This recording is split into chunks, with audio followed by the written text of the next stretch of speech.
I'm Shannon Martin. Tonight, as Russian forces advance towards the Ukrainian capital, Ukrainian-Canadians share their pain and try to offer support to those back home. Ще нам, браття українці, усміхнеться доля. We'll have more on how the local Ukrainian community is coming together. Plus, I think people are maybe a little bit more reluctant to get their third dose. with more COVID restrictions lifting in 3 days, a big push to get more shots in under-vaccinated communities. Drove all the way from Oakville to come get this, so it's worth it. I'm just sad that they're closing. After more than 40 years, an iconic Toronto patio shop is closing doors. Longtime customers line up for one last taste and to show their love.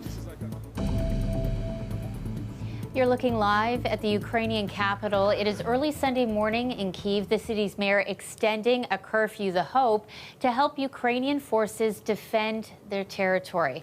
Well, things are changing quickly. We've got a number of reporters tracking the latest for you. A big part of the story tonight is the thousands of Ukrainians being forced to decide whether to stay or go. Their president and military urging people to pick up weapons and fight. Lorenda Redicott begins our coverage tonight.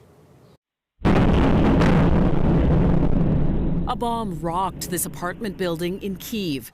The blast also seen from inside on living room security video. This man says he and his family were lucky. They were in the kitchen.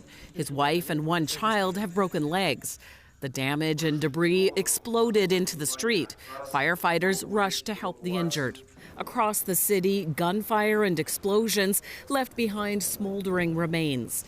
This 89-year-old says he heard a roar in the middle of the night and sheltered in the basement for an hour until it stopped.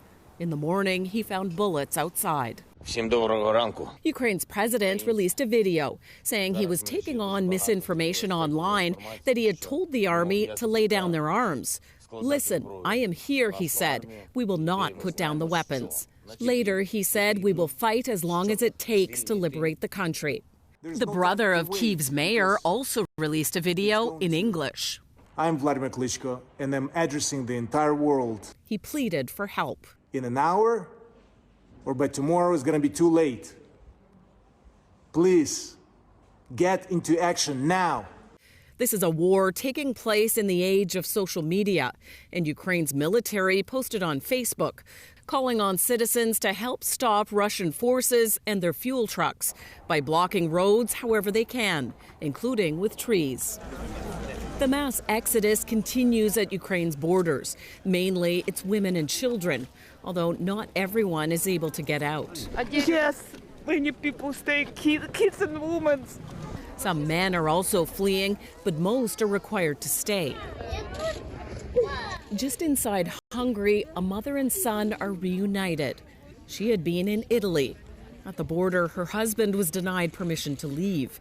So another woman, a complete stranger, took their children. As night fell in Kyiv, an air raid siren rang out, a sign of the unrelenting assault by Russian forces. Lorenda Redicott, CBC News, Toronto. As you saw in Lorenda's piece there, part of the refugee crisis is unfolding at the borders. The CBC's Susan Ormiston is on the border at Poland and Ukraine, watching as families arrive exhausted and terrified. This is the Polish-Ukrainian border, and it's busy. These people coming across with children, some of them have been waiting 8 to 12 hours on foot on the other side. They've walked across this border. We've seen some pretty emotional reunions here tonight, people waiting here in Poland to accept either family members or just anyone coming across. They're pushing strollers, walking across. They've left their homes and they don't know when they're going to get back. Little kids, reunions, relief. It's been a very tense couple of days in Ukraine. Down this road are cars lined up for maybe 20 kilometers. They're just trickling across here. Some have been sitting there in their cars for 2 days. 80 kilometers from here is the city of Lviv. There's no physical active fighting there yet, at least not very much. There have been sirens intermittently, but they're worried that the Russian invasion will advance to this eastern part of the country, so they're leaving, they're getting out. We're now hearing that 150,000 Ukrainians have left just in the last few days, according to the UN, and it's going to get busier. Half of them have come here to Poland, where Polish people are helping organize, giving them food, water, and shelter, trying to help their countrymen just over there. It's a desperate situation. Susan Ormiston, CBC News, on the Polish-Ukrainian border. Earlier, CBC spoke with a woman from Toronto whose entire family is still in Ukraine. She's been trying to stay in touch with them. She tells us what she's hearing from some of the people she knows who are fighting on the ground. The good news of this morning, though, that all of my family is alive. And unfortunately, this is how we wake up now, just like trying to make sure that everyone's alive. Some of my family try to leave to the western part in Lviv because we have like small kids, like my nephews and stuff. So my grandparents are now alone in the apartment in Kiev, and the bomb was shelled like just a few buildings down the street. All of that is very, very scary. And I really hope that they're going to stop, like they're going to have a ceasefire very soon. We're just trying to survive, but also all of my friends who are younger literally went to militia, right, like to protect their city.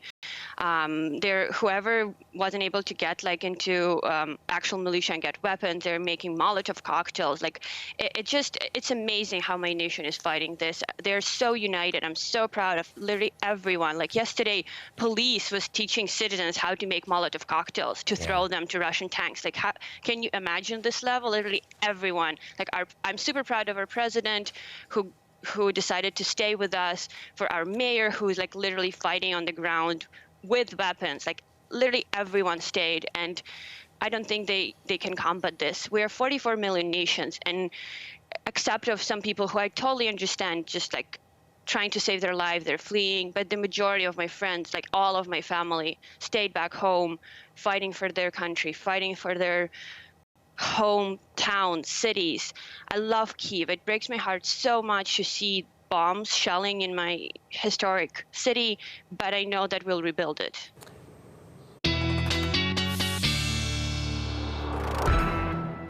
Okay, switching gears to a live shot now. That's downtown Toronto. It's our first look at the forecast, and here's a bright spot for all of us today. Our friend Sophia is back, and you know, it doesn't matter if it's cold or snowing or what, I smile whenever you're here. It's so true.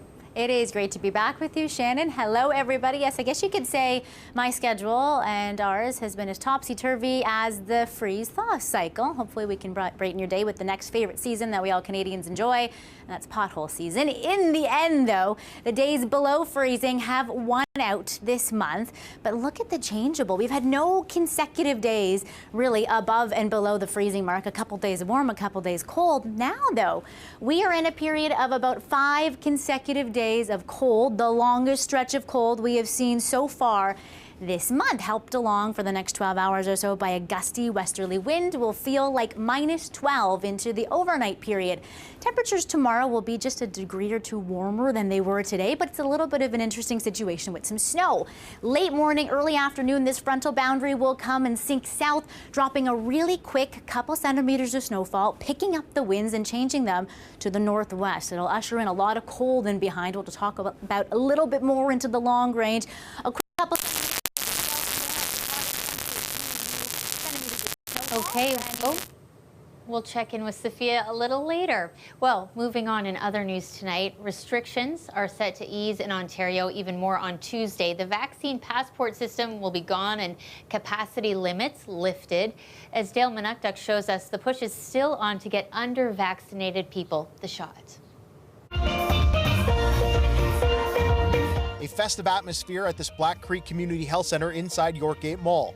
Today we're sort of using the opportunity to celebrate Black History Month. and what that means that we're bringing more culture than we typically do sometimes to our locations. In addition to the steel drum DJ, there were games for kids, food, and even hair braiding and barber services available. It's in this community environment where health workers like Dr. Marlin, who specializes in family medicine, can provide information on vaccines. Representation is very important. They want to see people that look familiar to them, people that can recognize and understand why they're hesitant, their cultures, the history, and all the other adversities that may sometimes hit them. Black Creek is just one northwest Toronto neighborhood with a low third dose rate, just 40% for residents age 18 and over. This community health center was doing 400 to 500 shots per day when eligibility opened up, but has since slowed down dramatically. The same goes for another clinic location at Sheridan Mall, where the province's reopening has directly correlated with vaccine complacency. I think people are maybe a little bit more reluctant to get their third dose, but we still have folks who are wanting to get it because of travel or perhaps even work. And with less people getting their shots, the overall community protection has dropped slightly. For all of those out there who have had only 2 doses of a vaccine or less, please get vaccinated, because you will contribute to the wall of immunity that we're building up through either vaccination or infection, and we need that if we continue to do the reopening. COVID-19 wastewater concentration has gone up, but was expected, and should go up again as the province lifts more restrictions. But Dr. Peter Uni says there's no need to be alarmed. Very unlikely we will see the same challenges for our healthcare system that resulted in the science table suggesting we need a circuit breaker.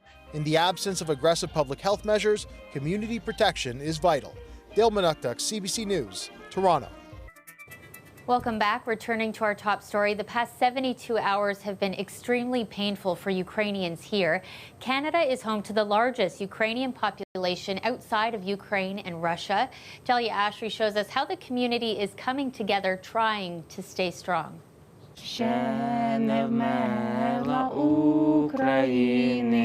Echoing through the hall are the words of the Ukrainian national anthem. Ukraine is not yet dead, nor its glory and freedom. The sound of bravery and worry can be heard in the voices of Luba Slavitinska and her 13-year-old son Daniel. My home country, I love it. St. Demetrius Catholic Elementary is a Ukrainian school in Etobicoke. It's where Daniel breathes, lives, and feels his culture every day. He helplessly speaks to his family in the western town of Ukraine. Lately, Daniel has been losing sleep. Because of the bombings and like the airport and the sirens, I'm really concerned, scared that, you know, something's going to happen. In Ontario, there are over a dozen Ukrainian schools and 9 Saturday language classes in Toronto and the GTA. The acting president of the Ukrainian-Canadian School Board says students and staff are dealing with emotional and mental pressure. Our message is to bring that support, understanding of the situation, and hope for the better. Luba is also a member of the Ukrainian-Canadian School Board. As she navigates this difficult time herself, she says staff are helping young kids through art. Hearts in blue and yellow, Ukraine's national colors, and symbols of freedom. He's drawing some story about war and try to talk about family. We didn't want to make more stress for kids. Principal of St. Demetrius Catholic Elementary School is a first-generation Canadian. She says counseling will soon be offered to staff and students. We had prayer service at the church. We had a Stand with Ukraine Day, and students came dressed in blue and yellow, and staff, and we took pictures and we made a poster, and we sent it to the Ukrainian-Canadian Congress, and we tweeted it, we shared it with the Ukrainian citizens as well. The board supports the idea that this is absolutely atrocious, and we can't let it happen again. In the meantime, Daniel says he'll continue to let his family back home know they're not alone. Support our country. I believe enough of us protest and speak up, then, NATO and, Canada and America can help Ukraine more and send troops to help. Delia Ashry, CBC News, Toronto. And this is what it looked like just hours ago outside the U.S. consulate in Toronto. A group of people rallying, calling on governments to get more involved, supporting Ukraine. Rallies are expected to continue this weekend. And similar scenes taking place right around the world, protesters demanding governments do more to help Ukraine and its people. Katie Nicholson is tracking that part of the story for us from Washington. Hands off Ukraine! Hands off Ukraine! On the streets of Tokyo, defiance from a Russian. We want to express our feelings and our support to people from Ukraine, that we Russian people do not agree with the policy of our government and we are against the war. One of the many rallies worldwide to show support for Ukraine, which filled this Munich plaza and this square in Milan. It's just unacceptable and it should be stopped as soon as possible. Ukraine will fight! And as far away as Australia demands leaders do more. Ukraine needs help, not tomorrow, not the day after, like immediately, yesterday. It needs help, like this very second. Help, financial help anyway, is on the way. On Friday, the U.S. pledged as much as $350 million to Ukraine in military aid. It'll supply it with some ammunition. It will provide it with certain anti-aircraft missiles, all of which could be very, very helpful in raising the cost to Russia. All as U.S. sanctions begin their vise grip on Russia. This ship seized by French authorities Saturday morning because of its connections to a Russian bank and businessman. But there are still many other ways the U.S. could help, says this Ukraine researcher. I think the biggest thing that could help them is, one, arming the Ukrainian army that's defending them. Two, getting water, food, medicine on the ground to them. And also, three, helping with the migration crisis. A need that is sure to grow as the invasion intensifies. Katie Nicholson, CBC News, Toronto. Meantime, more sports bodies are moving to isolate Russia. Skiing officials in Norway want events in the country barred to Russian competitors, and two teams are canceling qualifier matches against Russia for soccer's World Cup. Poland was to play Russia next month in a semifinal. The captain backed that decision to cancel, saying the squad couldn't pretend nothing was happening. Sweden's soccer officials have followed suit and are urging FIFA to cancel all of Russia's matches.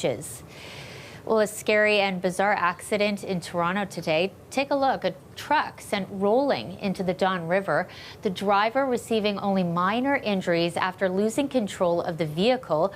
OPP say the truck was traveling westbound on Highway 401 at Leslie when it hit a snowbank, went over the concrete guardrail, and tumbled into the river. Well, it is the end of an era. Randy's Patties in Little Jamaica is officially closing doors today. It's been a perfect storm of the pandemic, endless construction on Eglinton, inflation, and the owners growing older. We caught up with some longtime customers lining up for one last patty and wanting to show their love and appreciation. $1 only. It's a staple in the community, you know. Randy's is a landmark for Eglinton West. Anybody who grew up down here knows this is something that's been here a long, long time, and we've seen it evolve. We've seen the whole area evolve, so we're definitely going to miss it. Well, you see the people over there going around 4 blocks. I drove all the way from Oakville to come get this, so it's worth it. I'm just sad that they're closing. I'm 42 years old, and this place has been open since 1979, so it's practically the same age as me. So I've been coming here from when I was a kid. My kids been coming here.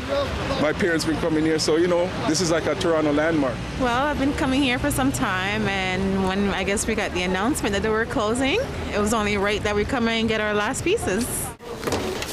As a business owner, we're saddened to see one of our neighbors and family members of our community leaving. By the last day and today's audience that has gone to try to buy patties, it was to show the true love that a legacy business has here on Eglinton. It's the reality that, you know, this is of importance. This is amazing. And you're now seeing something of history that's happening today that's not going to be there tomorrow. My daughters, my grandkids, they love Randy patties. Yesterday we came here, but when we get here, all the patties done. So I prepare to get up early, and we get it. My lovely mom brought me out of bed, my nice warm bed, to get a box of patties. It's freezing. It's cold. I came all the way from Hamilton to get these patties. I braved the snowstorm, the no plowed roads. The patties are 100% worth it. You're looking live at the Mill Street Brew Pub in the Distillery District, where Toronto FC fans are cheering on the home team in their season opener tonight. Toronto taking on FC Dallas, and fans are pretty excited to be back in person. I mean, anytime you can get together with friends at a bar, have some drinks, cheer with your friends, it's much better than cheering alone at home. Nice to actually be back and having a beer or having a bite with our friends while watching the actual game.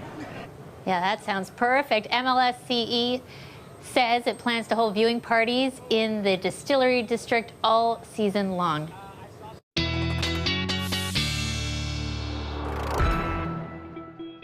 So I feel like I jinxed it earlier because I said I was so excited to see you, and then boom, poof. TV, happened. She's gone again. Just when we had a nice little chat. Shall we pick up where we left off then? Please, fill us in. Well, it's a southerly flow for the next 12 hours or so, which is warmer for all those fans coming out of the bars for the next little while. Enjoy it while you can. And then as we head into the next 12 hours or so, we have a little weak disturbance that I mentioned. It will change things up for the afternoon. We've got this little bit of snow that will come down Sunday afternoon. It'll pick things up when it comes to the winds and make things rather cold in behind as well as we head into Monday morning, which I'll tell you about in just a minute. It's a quick couple centimeters of snowfall, though not a ton to write home to mom about.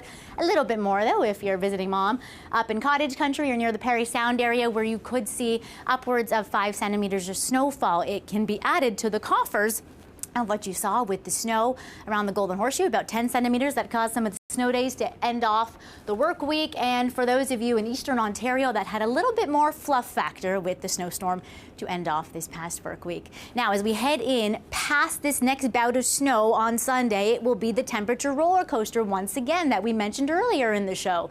Really notable to watch out for your Monday morning temperatures. As you're getting the kids ready for school and getting out to start off your work week, it will feel like the mid-minus teens on Monday morning. This temperature battleground, again, will bring in the next little mini system. These aren't massive systems, they're little disturbances. The next one will be Tuesday into Wednesday. It will again usher in this temperature roller coaster. A far cry, though, all this cold we're talking about, from the warmest day we've ever seen in February, which was a balmy 17 degrees in 2017. The warmest we've seen so far this year was just 10 degrees earlier in that month with that topsy-turvy that we talked about. Tuesday evening is the next bout of snow. Luckily, throughout this upcoming work week, we will have plenty of sunshine, not only here in the GTA, but in the east and southwest as well. Spring, Shannon, 22 days away, but who's counting? Oh, I am, for sure. I'm so glad you're here with us tonight. Even though it's been topsy-turvy, we so appreciate it. Have $1 for every time we say that. That is our show tonight. Thanks, everyone, for watching. We'll see you again